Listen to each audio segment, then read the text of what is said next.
You actually said my video was fake.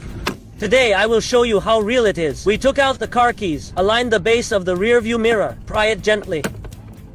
The rear view mirror can be removed. Buy a new one for $2. Aim at this base. Press it upward gently.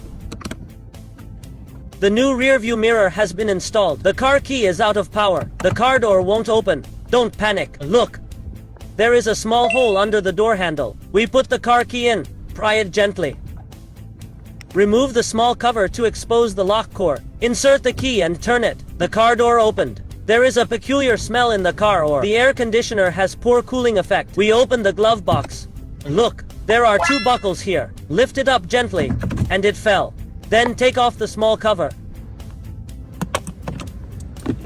Inside is the air conditioning filter element. Look, oh my god, so dirty.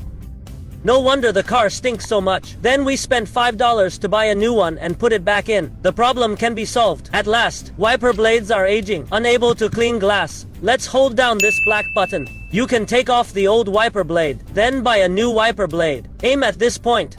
Push it in. The wipers have been replaced. How about it? Have you learned it? Follow me. Learn some car knowledge every day.